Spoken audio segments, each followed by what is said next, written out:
নমস্কার। আমি অ্যাস্ট্রোলজার অঞ্জনা শাস্ত্রী। আজকে আমার আলোচ্য বিষয় রাশিচক্রে জন্মকালীন যদি কারো শনি চন্দ্রের যোগ থাকে। এই শনি চন্দ্রের যোগ নিয়ে অনেক অ্যাস্ট্রোলজাররা অনেক রকম ব্যাখ্যা করছে। আমি অনেক অ্যাস্ট্রোলজারে তার জায়গাটা দেখলাম। কেউ বলছেন চন্দ্র শনির এই যোগটা কোনো চিন্তার যোগ নয়, এতে কোনো অসুবিধে হয় না। তো বন্ধুরা, আমার এই ভিডিওটা বানানোর এটাই উদ্দেশ্য, দীর্ঘ 26 বছর ধরে জ্যোতিষ চর্চার যে অভিজ্ঞতা এই চন্দ্র শনিকে নিয়ে আমারও হয়েছে, সেই অভিজ্ঞতাটাই বন্ধু আমি এটা যারা আমার প্রোগ্রাম দেখে, যাদের ছকে এই চন্দ্র শনির যোগ আছে, এর শুভ এবং অশুভ দুটো যোগ নিয়েই আমি আলোচনা করি। তো বন্ধুরা, এই চন্দ্র আর শনি যোগটা প্রথমেই দেখে নিতে হবে রাশিচক্রের কোন রাশিতে বসে এই চন্দ্র শনির যোগটা পড়ছে। শনি এবং চন্দ্র যদি চতুর্থ সম্পর্কে যদি থাকে, তাহলে এই যোগটাকে চন্দ্র শনির যোগ, এবং এইটাকে আমাদের শাস্ত্রীয় মতে এই যোগটার একটা নামকরণ হয়েছে বিষ যোগ। তো বন্ধুরা, এই বিষ কথাটা এখানে প্রযোজ্য কেন? প্রথমেই বলি, চন্দ্র হচ্ছে মনের কারক, এবং চন্দ্র যেহেতু মনের কারক, চন্দ্রের সঙ্গে যদি কোনো পাপগ্রহ যে কোনো সম্পর্কেই সম্পর্কিত হয়ে থাকুক না কেন, সেই জাতক বা জাতিকার মন সংক্রান্ত একটা ঘটনা ঘটবেই। নয় সে একটু খামখেয়ালি হবে, নয় সে একটু ইন্ট্রোভার্ট হবে, নয় সে একটু মানসিক দিক দিয়ে খ্যাপা টাইপের হবে, অর্থাৎ পাগলামি তার মধ্যে থাকবে। কিছু না কিছু রকমভাবে চন্দ্র যদি কোনো পাপগ্রহ দ্বারা অ্যাফেক্টেড হয়, তাহলে এই ধরনের মনের সঙ্গে মানুষের যে সম্পর্ক, মনই হচ্ছে সবচেয়ে প্রধান। জীবনের লেখাপড়ার ক্ষেত্রে হোক, অর্থনৈতিক ক্ষেত্রে হোক, সংসার জীবনের ক্ষেত্রে হোক, এই মনকে দিয়েই কিন্তু আমরা সবসময় মনকেই আমরা চাই।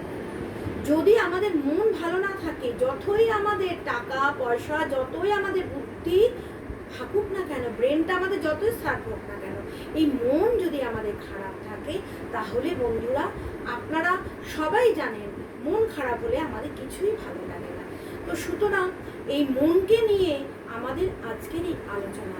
তাহলে বন্ধুরা, চন্দ্র আর শনির এই যোগটা বিষ যোগ এই কারণে, যেহেতু চন্দ্র শনির সঙ্গে অ্যাফ্লিক্টেড রয়েছে। শনিটা কি প্রথমে জেনে রাখতে হবে, শনির যতই ক্যারেক্টার হোক না কেন, স্লথ গতি, সেইগুলো নিয়ে কিন্তু শনির ক্যারেক্টারটা তৈরি হয় না। শনি হচ্ছে একান্ত রকম পরিশোধিত জীবনযাত্রায় অভ্যস্ত থাকে, অর্থাৎ শনি মিথ্যে কথা বলতে পছন্দ করে না। শনি কি করে?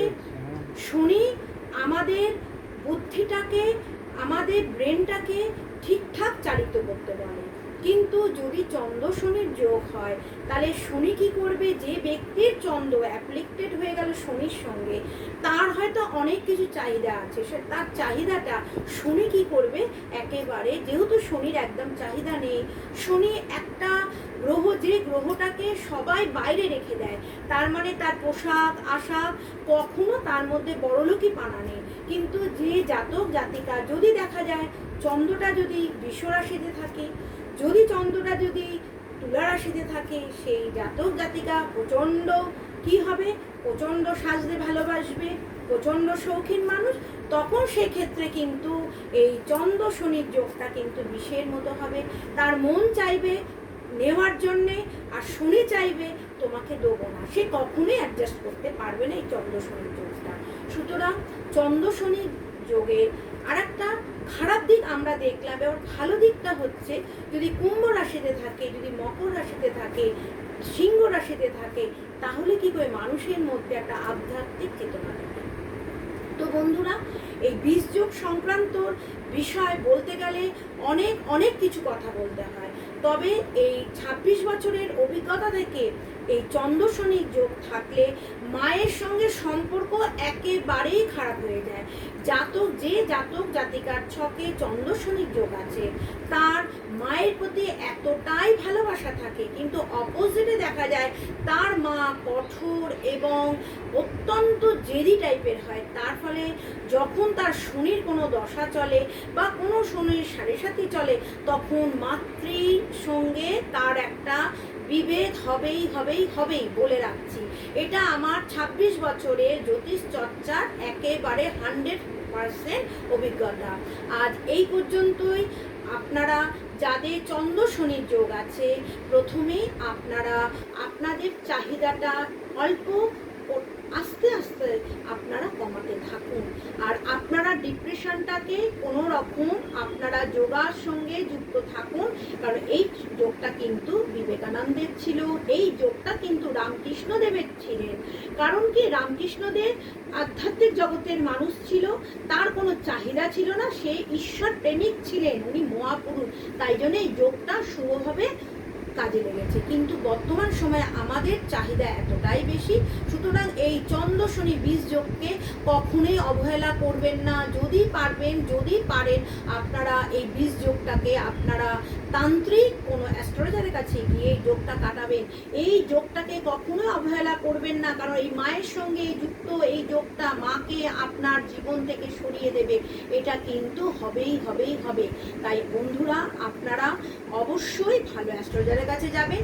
ভয় ভীতি ব্যাপারটা না, ব্যাপারটা আগের থেকে আপনারা সাবধান হয়ে গেলে আপনারা ব্যবহারটা মায়ের সঙ্গে ভালোভাবে করবেন বা মাকেও সেটা বোঝাবেন। আজ এই পর্যন্ত। আপনারা ভালো থাকুন, সুস্থ থাকুন। নমস্কার।